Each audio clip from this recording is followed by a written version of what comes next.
Thank you guys so much. Thank you. Charlie, when I think about all my blessings, I add all of you at Radio Guru Ghana. Charlie, you guys have done an awesome job. Thank you so much. Thank you. Look, I don't even know what to say, so I don't even know why you really want us to have this conversation. Senna, you for make study. Well, it's just always nice to speak to you, especially. And I was just saying that the president-elect seems not to have had a day of rest to himself since he was elected. In fact, I understand he was even in Nigeria about a day or two ago. Senna, I thought that after this resounding endorsement, that we actually need to take a break, like a nice vacation, a cool something, where nobody's looking for you again and you have a whole break. Seriously, it's a whole new ball game called success. It also comes with its own issues. People who want to see you, the congratulatory messages, the well wishes from people from all walks of life. You know that as the people traditionally, we like to go and call on people, we like to greet people. And so when you've had such a huge comeback with massive support from the good people of Ghana, then you know that everybody has reason to want to call on you, to celebrate you, and to actually check on you. So I think that since we got the results about almost 2 weeks to go, everybody is calling on John Mahama. I mean, I think, look, I watch him every day. And yesterday I said to him, Mr. President-elect. And then he said, JV, I'm still trying to get used to it. I said, yes. Sometimes I wake up and I think it's actually a trance, it's a dream, that maybe we should go and check again and be sure. But Senna, in all humility, we give glory to God. We really give glory to God. We give glory to the good people of Ghana. We give glory to the members of the NDC, to our many volunteers, to our great national and regional branch constituency executives, to our parliamentary candidates in all 276 constituencies, to the many well-wishers, to the church, to the mosque, the security services, the generality of the populace, even for those who didn't vote for us, we're very grateful to them. It is actually a testament to our democracy that today we can all celebrate together this great challenge. It is historic, unprecedented, unparalleled, a very rare feat to achieve. I say every day that John Mahama is a man after God's own heart. And I agree with him that this actually makes him even more humble than he would ordinarily be. Because you ask yourself, God, why me? We fought a great battle. We had a fantastic opponent who gave us a run for everything. Look, they made us work so hard. So hard. Because we knew that this victory was ours. And if they knew that as far back as in February, they were losing, why did they give us such a tough time? But I think that in all things, God still works the affairs of men. And God has come for us in so many ways. And then I keep telling people that we will not allow anybody to change this narrative. We worked very hard for this victory. We taught Ghana in the last 4 years, not less than 6 times. Not less than 6 times. In the course of the presidential campaign, in the course of the presidential flag bearership campaign, and then in the course of the actual campaign. We actually have. And there were just no moments when there was no movement. Perhaps in the flag bearership contest, in between the contest, after the contest, before the presidential one, there are funerals, there are festivals, all sorts of engagements that we've encountered and engaged in for the last 4 years. John Mahama has walked the length and breadth of this country like no other. And it's not just of this country, he had the international engagements as well. He chaired the Tana International Forum. He chaired also many of the international observer groups that actually observe elections in other countries. And then he still had other engagements and visits to other countries as a former president of Ghana. So I think that this is a man who has won so many hearts. And I'm praying and asking God that we'll continue to give him the support he needs. We'll continue to pray for him, support him in prayer, that God will grant him wisdom, that God will grant him a story to resolve our challenges like no other. Our debt is still 760 billion and rising. We have many debts that have been staggered and not going to be paid until they start up next year. Our choice of finance minister, our choice of persons who will be handling Ghana's economy, our choice of advice with how to rebuild the economy, to support our 24-hour economy, to improve upon growth and productivity. There is a raft of issues that need resolving. And you've heard about the challenge to the transition committee sittings in particular. You've heard about the many jobs that are being signed off, many agreements being extended, many unscrupulous, fraudulent, and represented things that they are doing because they are leaving. This is a very, very irresponsible administration. And I am thankful to God that God has made sure that a man like John Mahama and a woman like Nana Jino Pokwajima become president and vice president in these very difficult times. And I'll come back to a few of those, including the issues that are being seen during the transition period. But I want to go back to the campaign. You've been, in fact, you said when he moved, you moved. So you moved with him throughout the period. Was there a period during those movements that you got to a place and you told yourself that we are winning this election? And where was that? You know, I remember when we were in the Eastern region. There was one night when I could tell he was very, very tired, extremely tired. I remember walking up to his seat and he was looking for some information. And somehow I didn't even have it on the tip of my finger. So we had to reach out to the Honorable Akufo-Addo. And then I said to him, I said, I've never seen the Eastern region like this. And then he said, yes, maybe. I have a gut feeling that we are winning this election. But I think we're going to win by an unimaginable margin. And then when we go to Ashanti region, I think for a fact we all knew. Because Ashanti region was like it had never been before. And Senna, the results actually bear us out. And today I can say this. You know, we are these great people we're working with. We have some amazing consultants and strategists. And every time they gave a focus, after all the polls that were conducted, they'll give us the focus, probably looking at about 56%. And we'll look at each other, ask us. And then we'll come to Ghana, and Mr. Musa Dankwa will put out the same research. And funny enough, a lot of the things Musa Dankwa will say will somehow find expression in what these consultants have actually already told us. I knew then that we're going to win. I'm sure Mr. Mahama always knew we're going to win, but I'm telling you, the level of it. So you were told about 56%, but even you didn't think that you're going to do 56%. I'm telling you that, look, the Constitution says we just ask for 50 plus 1. So give or take, maybe 53%. But Omani was he was very strong in his convictions. Dr. Mani Boama, Mr. Standobi, somehow they were convinced. Even the day we were counting the votes, I sent Yaira Doku a text. I said, hey, Yaira, I'm beginning to jubilate to tell me something. He said, Auntie Joyce, carry on with the jubilation. My optimism was always very high because I felt it in my heart that this election was for John Dramani Mahama. I believe there was a day I even came to your studio and I told you guys that this is for us to lose. Yes. You know, if we have an electorate that is discerning, that is conscious of the bad administration, the maladministration, that is conscious of the recklessness, the irresponsibility, the impunity, how everybody has been left poorer except those in government. I'm sure that deep down, everybody knows that we need a modest man. So yesterday I asked them, am I very interested? You know, of all of us on the team, I think I have this very small privilege where I can ask him just about anything. So we're just talking about vehicles. And then I said, you spoke about these electric cars and all of that. Maybe this would be a great chance for you to actually showcase it. And I said, are you going to even give me one of your old cars? He said, there's nothing wrong with them.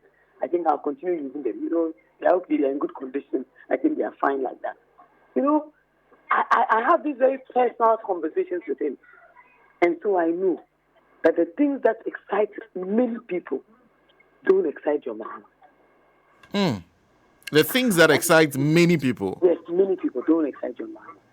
Do you think that the man is becoming president, he's going to be thinking about what? No, those are not things that he bothers about. No. What is, and two things. One, how does it feel about, because I've listened to all the speeches he's been giving ever since he was elected. The one he gave in the church, the one the things he said when people visit him, among others. One thing that's not clear is how he actually personally feels about the mandate he has been given. He's been clear on how he will approach it. But how does he feel about it? He actually feels the burden of this responsibility. And I think all he does is to think about how to deliver for the good people of Ghana. I look at Mr. Mahama wanting to believe that under his watch, every Ghanaian will have something to eat. Every Ghanaian looking for a job would at least find something to do. Every Ghanaian needing a small opportunity here in Ghana to be able to find it. I also believe that he has a huge knack on just what we need. So yesterday he was talking to me about Buankra, the inland port that he started. Beyond all the corruption that we've heard about that has gone on, he was talking about how to make it viable. And then we'll need a railway connection through the eastern corridor right up to the port to make it viable. And then he's wondering just which parts of the private sector can deliver on a project like this. And why of all the other projects leading up to a railway industry, this is actually one that he believes is going to be very, very critical to the success of the port. You know, every day he's thinking, as soon as he says that, for me, and I must confess, one thing on my heart today and going forward is how to help create job opportunities. Senna, it is my personal pet project. It is one that I intend to actually find a way to support. And every time I have conversations with all the people very close to me, this is a matter that is on top of my chest. And I speak to all our young people, all of you out there, those who will certainly be getting great appointments and opportunities to serve in this government going forward. Those who will actually be serving in various capacities, maybe even in spaces that you and I do not know. Remember to create opportunities for others. It is a responsibility, Elga Ominous, we must all take very seriously. I met our director legal a few days ago, and that was a conversation that we had. And every time I meet young people, I tell them, be the young person that makes a difference in the life of another young person. You know, most often than not, the example has been that once we get the opportunity, what we want to do now is to seek for other greener pastures for ourselves. I think that the NDC has been given a huge mandate. It also comes with enormous responsibility. Our conduct, our utterances. You know, I feel every day, and God knows my heart, that because I work for Mr. Mahama, sometimes people can do stuff to me, things that I would on an ordinary day take to a whole new level. But you see, I am measured in everything I do because I always say that because you serve this man, everything you do will be interpreted in a certain way. In my whole approach to even my work, difficult as it has been sometimes, very difficult. Don't forget that proximity also comes with a lot of challenges. And being female makes it worse. But in everything that I've done, even when I've stood up for myself and stood up boldly, I have always maintained that people only want to bring you down, no matter what effort you put in. You are a woman, you are a female. There's always a reason people want to challenge even your legitimacy. It's understandable. But in everything that we do, let's emulate our boss first. Stop for a minute and ask yourself, in Mr. Mahama's shoes, what would you do? Let's allow the enormity of this responsibility to guide us. Let's work very hard. Very, very hard.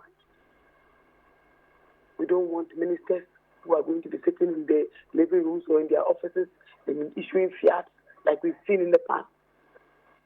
We want to see ministers who are walking their talk. people who will work hard to deliver on this great mandate that God has bestowed upon our boss.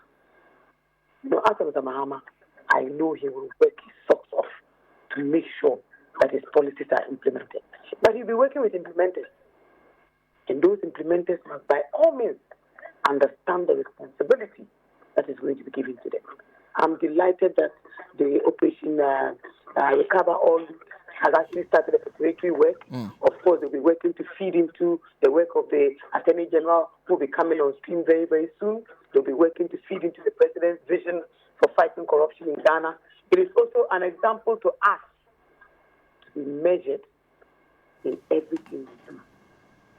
Because he told us, if you are coming to my government to come and make money, then find another place.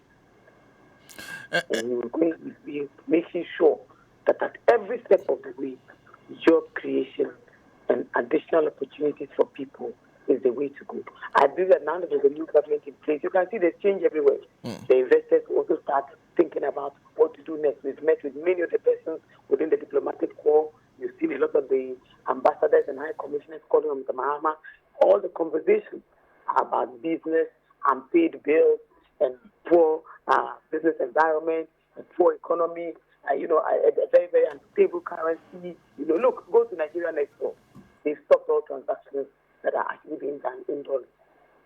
Because you see, if we have a strong cedi, it will stabilize the dollar. So now that the cedi is almost on junk status, Mr. Mahama's first responsibility will be to improve on the investment climate. So that once we have a consistent cedi that stops the devaluation of the currency, we trust the currency, we believe in the currency, we trade in the currency, we depend on the currency, we use the currency as a benchmark for business. It will stabilize it, and automatically the exchange rate volatilities will also end. I believe that this is why he wants to look very carefully. You met the AGI a few days ago. You heard him telling them that he expects them to be partners in this endeavor. He's met the telecom chamber. He told them they will be partners in this endeavor. He's met persons within the oil and gas space, the MD of Talo, of Cosmos, and all these individuals. The conversations are all about how to create an enabling environment for the good people of Ghana. To all the 16 regions where the National Democratic Congress has received wide endorsement, everybody will be a piece of this national cake. There must be equity, there must be a balance, there must be a redistribution of wealth, there must be accountability, there must be transparency. The beauty about Ghana is that every region has something that is theirs, that is uniquely theirs, and can be marketed and utilized to the benefit of the good people of that area and then to the wider generality of the populace. And I believe that these are the things that Mr. Mahama at as we go along. Allow me to bring you back to the matter of oral. In fact, yesterday, there's a poll, that online poll, where it looks like oral is 94% more popular than any other policy you've put forward. People have been excited by the list you put forward. But first of all, what are these 5 people to do? How long will their mandate last when it comes to this particular mandate you've given them? Because you are not yet in government. My brother, you see, let me put this in very, very careful and measured terms, okay? You have gone through an election, you've done your survey, you've done your research, and as I say, everything is research and data driven. You know what the people of Ghana want. They want us to prove the wastefulness. Why everybody is poor, and yet government can find billions of dollars to put into wasteful projects. And today, let me call on all those persons who, when the axe is coming down and grinding softly on transparency and accountability, start to attack us. I remember very senior lawyers who pitched the government of John Mahama against the good people of Ghana, set up NGOs, CSOs, and made a lot of rabble-rousing noises that led to Mr. Mahama's inability to retain his mandate in 2016. For some reason today, the minute you criticize these same people, they are all over the place jumping around. Let me say one thing. Anybody who did not rise up, who did not stand up, who fail to rise up and criticize anything about Akufo-Addo and Baumia, and assume that just because they are giving them their support in 2016, they should continue to do so without any regard for the people of Ghana. I would say, and I invite them to forever stay in their holes, as Omani Boama will put it. For all those who stood up for the NDC, who believed in the cause of John Mahama, who trusted John Mahama's credibility and believed that he was the man to deliver, we ask all of you to join us, to help us to deliver in the interest of Ghana first and foremost, in the interest of his people. This attempt to fight corruption must be a strong signal that this government means business. You've seen our leaders. They are not going to be spending big sums of money on what makes them look beautiful, exquisite, elegant, and all of that.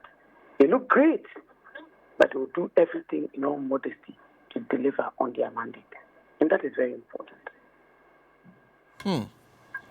And I'm asking, for how long are they supposed to be in place? Because each of these persons seem capable of leading a team that would actually deliver on the Operation Recover All Loans. You know that this is a group that has been specifically selected. And the truth is that they are actually preparing the ground for the full takeoff of this attempt to recover all looted assets and properties. Okay? So this is just a preparatory group. And I know that in the coming weeks after the inauguration, and then, of course, once our Attorney General is in office, don't forget that there are a lot of avenues to this. This is just to receive information on the sidelines of the transition committee's work. Whilst we are doing the handing over, whilst we are having conversations, remember that a lot of monies and things, we've heard all the rumors. We've seen fertilizers stuck in people's warehouses that were not given to farmers. There's also things going on. There was a story today about a vehicle carrying gold bars or something. There's also things going on. So it is imperative that we create an avenue for people to go to legitimately to report, to give information on persons who will actually disclose this information and work on it in a way that it prepares all of us for what is to come and what is to do about it. You know that investigations are a big part also of prosecution and recovery. And so it is important that at this time, as part of the prosecution commission, that we have this team in place working very, very hard to receive mostly information from the general public. Great. Then there are other things. The one about the transition process. In fact, I've seen your colleague Phyllis actually release a couple of statements on expenditures that are being made, on appointments that are being made, and these are not being cleared with the transition team. How big a deal is that?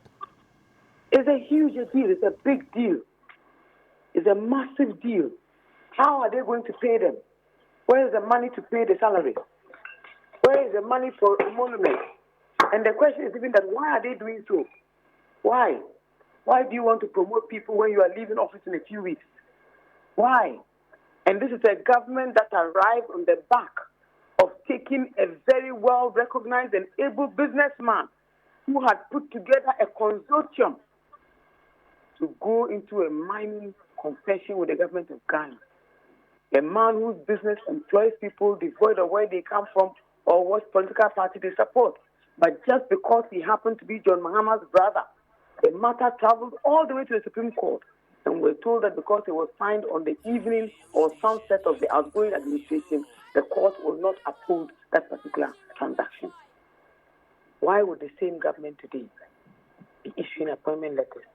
So why? The persons within the NDC are many volunteers who were denied access, denied jobs, denied national service postings, who had applied for military services, for security agencies, and were never taken. Our young men and women, Ghanaian citizens, who were sacked from national security jobs because they are apparently part of the NDC. People like Nanka Bruce, who were treated so badly. All of these things. People even went and attacked persons who were working in public toilets, if you remember. We forget that a lot of terrible things happened in the aftermath of Akufo-Addo's victory.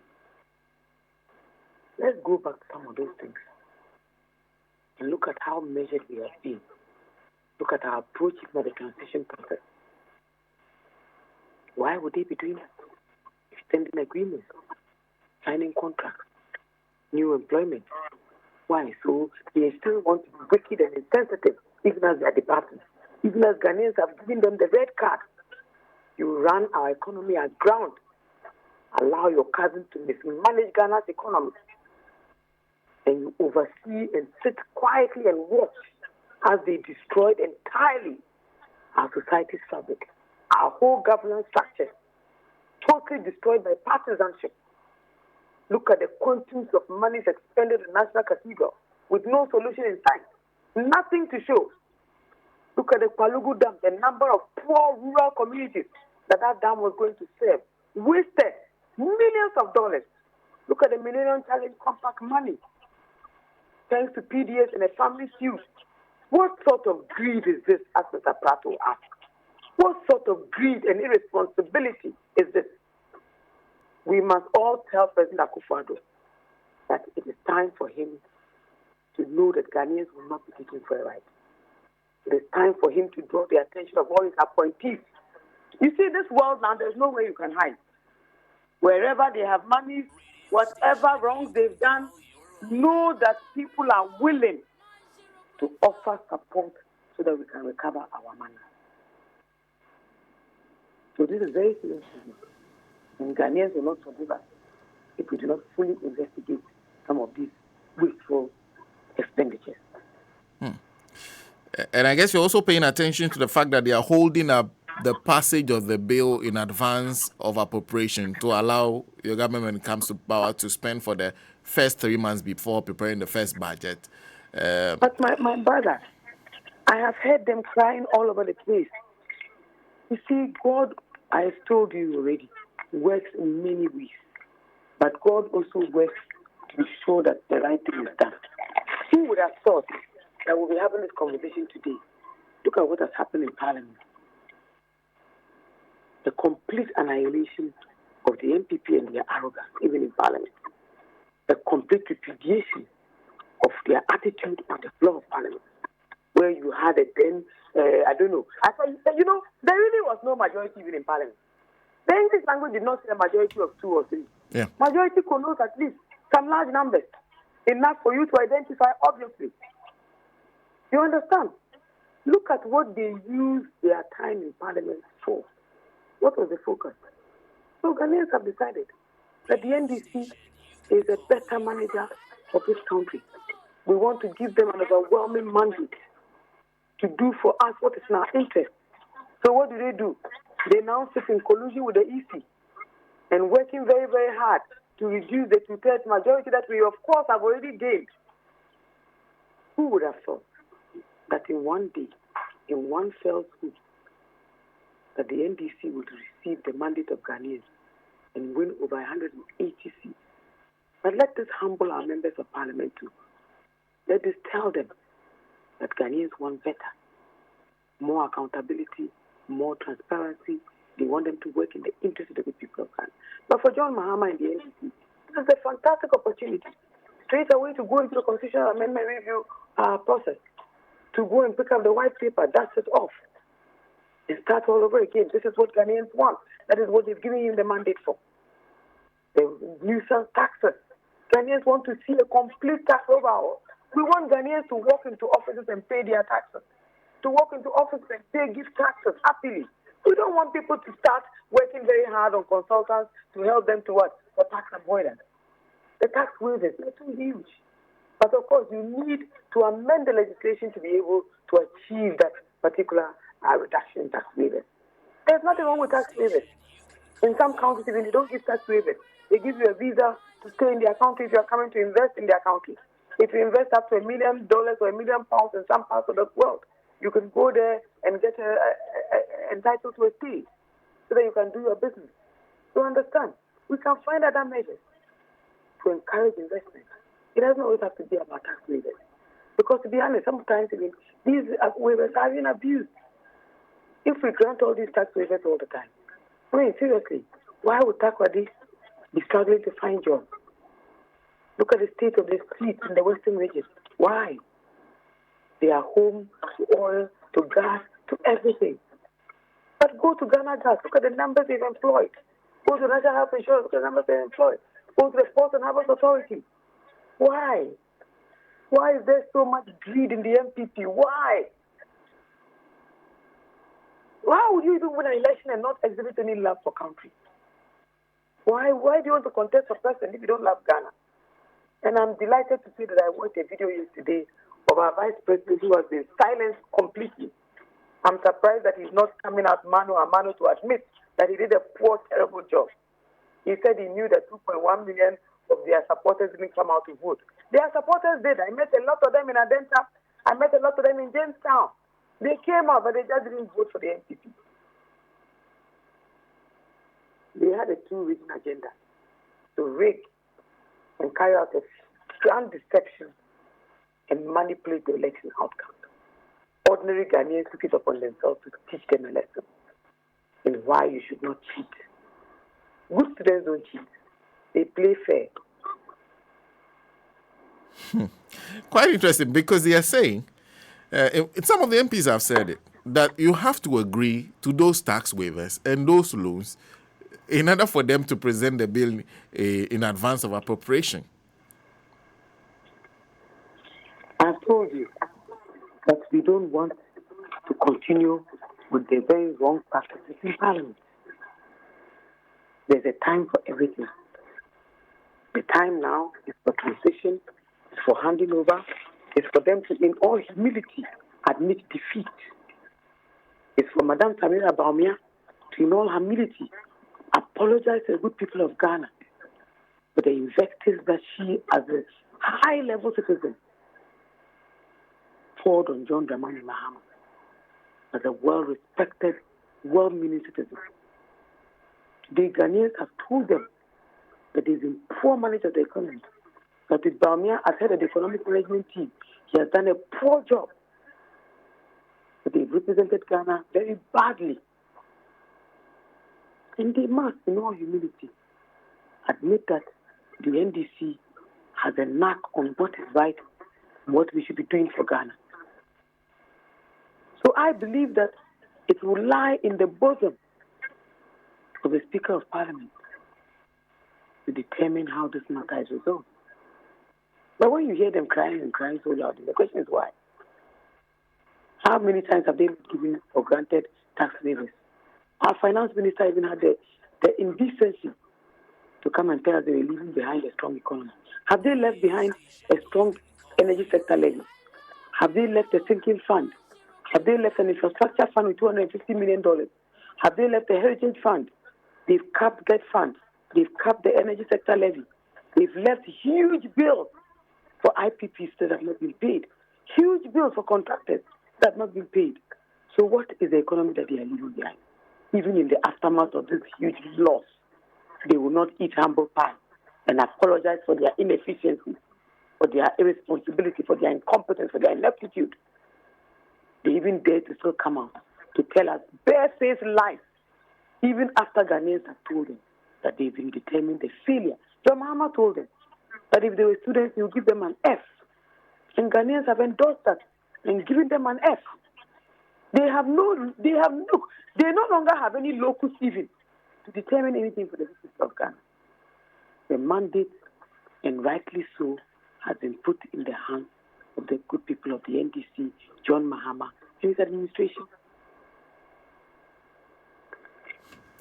I guess I have to let you go at some point. But then just to draw attention to the fact that it seems you are so far not impressed with the numbers of females you're seeing in some of the few appointments that have been made. Transition team and now the Operation Oral. You're not seeing the women. Oh, Senna, let me tell you something. You see, I can agree with some of these sentiments that have been expressed. Let me be very honest. When Mr. Mahama left office and made me his spokesperson, how many people did you see who are feeling to be who were close to it? Yes, I got enormous support and all of that. When he nominated Nana Jane in 2020, how many of them even came out in support? And then when he renominated her, how many people came out in support? Let me be very honest with you. That John Mahama and the NDC are delivering a very historic first female vice president of Ghana. That within itself is a huge step. I want to hear them celebrate that first and foremost. And then after, we can go to any secretary of the appointments. There are so many appointments being made. So many. Look at the NDC parliamentary candidates. A lot of them were female. Please, I believe that we've made a strong point that at the end of the day, when we count all appointments, we will definitely be working to do the 30% or even more. I have seen Nana Jane. I know what John Mahama had to withstand to nominate her in 2020 and to re-nominate her in 2024. You are here. You are in Ghana. Nana alone occupies the space for the 52% of Ghanaian women. And I think that we should celebrate that in every way that we can. We have females serving at all levels, different levels. These are just very hidden, committees at work. And when you go to the Secretariat of Transition, you see that many of them females. There are many subcommittees with many females on them. I'm even wondering why the subcommittees are not actually also putting out statements to announce the membership of the subcommittee. Yes, we agree. Our promises, we will do better. We have done the best so far. We have a female vice president elect, Nana Akufo-Addo. And every day I tell you guys that this may yet be John Mahama's biggest legacy to Ghana and to our democracy.